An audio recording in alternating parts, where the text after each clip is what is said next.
രാകേഷ് ചേരുന്നു വിവരങ്ങളുമായി. രാകേഷ്, പോളിംഗ് എങ്ങനെ ഉണ്ടായിരുന്നു? എന്തെങ്കിലും അക്രമ സംഭവങ്ങൾ റിപ്പോർട്ട് ചെയ്തിട്ടുണ്ടോ? നല്ല രീതിയിലുള്ള പോളിംഗ് അല്ലേ ഇന്ന് കർണാടകയിൽ രേഖപ്പെടുത്തിയത്?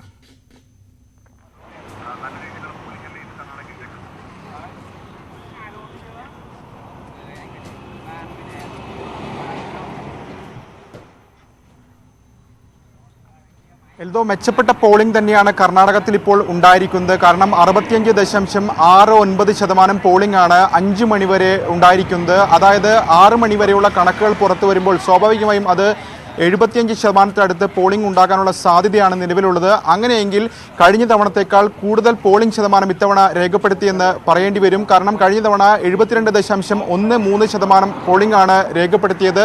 രാവിലെ മന്ദഗതിയിലായിരുന്നു പോളിംഗ് എങ്കിൽ പിന്നീട് ഉച്ചയ്ക്ക് ശേഷം വലിയ രീതിയിലുള്ള പോളിംഗ് രേഖപ്പെടുത്തുന്ന സാഹചര്യമുണ്ടായി. ഏതാണ്ട് എല്ലാ മേഖലകളിലും കനത്ത പോളിംഗ് തന്നെ ഉണ്ടായി. ബംഗളൂരു നഗരമേഖലയിലുമാണ് താരതമ്യേന പോളിംഗ് കുറവ് ഉണ്ടായിരിക്കുന്നത്. ഏതായാലും ഈ ഘട്ടത്തിൽ വലിയ ആത്മവിശ്വാസം കോൺഗ്രസും BJPയും പ്രകടിപ്പിക്കുന്നുണ്ട്. പ്രത്യേകിച്ച് ഒറ്റയ്ക്ക് ഭൂരിപക്ഷം നേടാൻ കഴിയുമെന്ന പ്രതീക്ഷ തന്നെയാണ് രാഷ്ട്രീയ പാർട്ടികൾ പങ്കുവെക്കുകയും ചെയ്തിട്ടുള്ളത്. കോൺഗ്രസ് 130 മുതൽ 135 വരെ സീറ്റുകൾ നേടുമെന്നാണ് AICC അധ്യക്ഷൻ മല്ലികാർജ്ജുൻ ഖർഗെ രാവിലെ പറഞ്ഞത്. സമാനമായ പ്രതികരണം മുൻ മുഖ്യമന്ത്രി BS യെഡിയൂരപ്പയുടെ ഭാഗത്തുമുണ്ടായി. യെഡിയൂരപ്പയും 135 സീറ്റ് വരെ പരമാവധി BJP നേടുമെന്നാണ് വ്യക്തമാക്കിയിട്ടുള്ളത്. ഏതായാലും പോളിംഗ് ശതമാനം ഉയരുകയാണെങ്കിൽ അത് ഏത് രാഷ്ട്രീയ പാർട്ടിക്ക് ബാധിക്കും, അല്ലെങ്കിൽ ഏത് പാർട്ടിക്ക് അനുകൂലമാകുമെന്ന് അറിയേണ്ടിയിരിക്കുന്നു. ഏതായാലും ഈ ഘട്ടത്തിലും വലിയ ആത്മവിശ്വാസം പാർട്ടികൾ പ്രകടിപ്പിക്കുന്നുണ്ട്.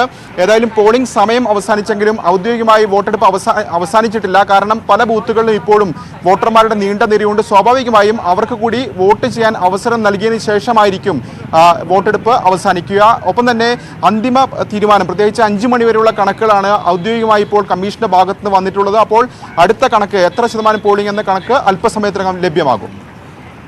രാകേഷ്, ഒപ്പം തന്നെ എക്സിറ്റ് പോൾ ഫലങ്ങളിലേക്ക് എത്താൻ പോവുകയാണ്. അല്പസമയത്തിനകം തന്നെ നമ്മൾ പോൾ ഓഫ് പോൾ 6:27 മുതൽ നമ്മളും സംപ്രേഷണം ചെയ്യും. പ്രതീക്ഷയിലാണോ പാർട്ടികൾ?